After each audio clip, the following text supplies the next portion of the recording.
But he proved that day that tennis wasn't his game, arms and armour were. Because by the end of the day, the English army were having to climb over a pile of French dead 15 foot high so that they could attack the other ones behind them.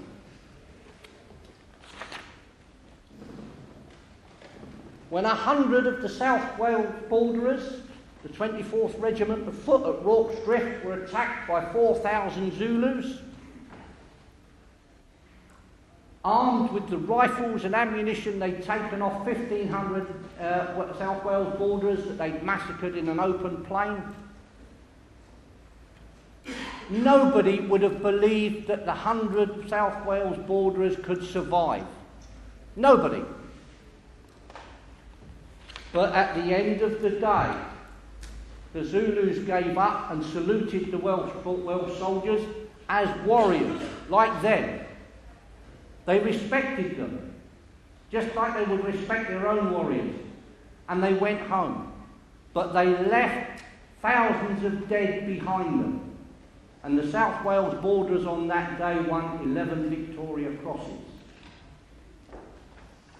When HMS Glowworm, a small British destroyer, was escorting the battleship King George V to try and intercept the German pocket battleship Hipper, she lost a seaman over the side. She turned around and she went back and she recovered him. And then she got hit broadside on by a very large wave which knocked the gyro compass off its bearings, and she was in the North Sea, going north, and magnetic compasses, as Roger here can tell you, are not terribly accurate when you get further north. And she came across a wing escort for the Hipper.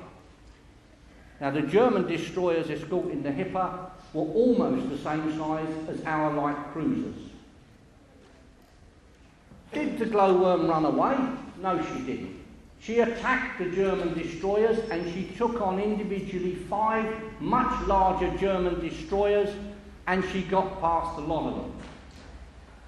And then she found a battleship at the end of it. Now you'd think anybody with half a brain would think, I've just got a very little destroyer here and that's a bloody battleship. I can't possibly take that on. But Lieutenant Commander Gerald Broadmead Root, Royal Navy, knew that he had come to sea to prevent the Hipper arriving in Norway. He sent out a sighting position to the KG-5 and the rest of his flotilla of destroyers, but he was there and they were not. So he laid a smoke screen and he attacked the Hipper out of the smoke. And eventually, without any guns apart from White Turret on his own ship fully functional, he eventually came out of the smoke at full ahead and he rammed the Hipper and tore a 30-foot hole in her bows and let out all of her reserves of fuel into the North Sea, and she could not proceed with her mission. She didn't have the fuel to do it. Now the Glowworm rolled over, and as she was rolling over, White Turret was still firing bullets through the same hole in the Hipper's side, because that's the only part it could reach. And Gerald Broadmead Root, the first lieutenant, and the chief petty officer quartermaster were walking down the side of the ship onto the upturning hull. And Broadmead Root turned around and said to the first lieutenant, I'm a bit act off about this one. And he said, what do you mean, sir? He said, well, look what's happened. We're sinking. He said, well, I thought we did rather well, sir. We've taken on 5, what amounts to 5 light cruisers and a bloody battleship. I think we did rather well. And he said, no, you bloody fool. We've got the best cricket team in the flotilla. We've just lost a ship. We won't be able to play.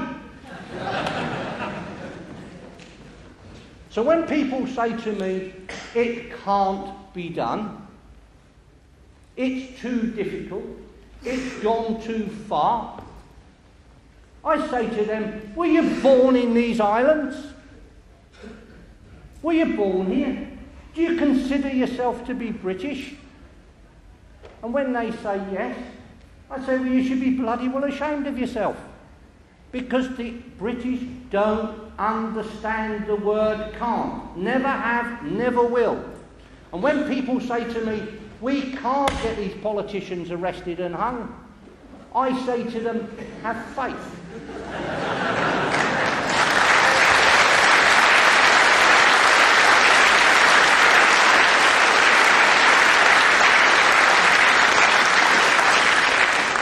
God is an Englishman, and I know that we're looking for a miracle, but he's going to give it to us. Thank you very much.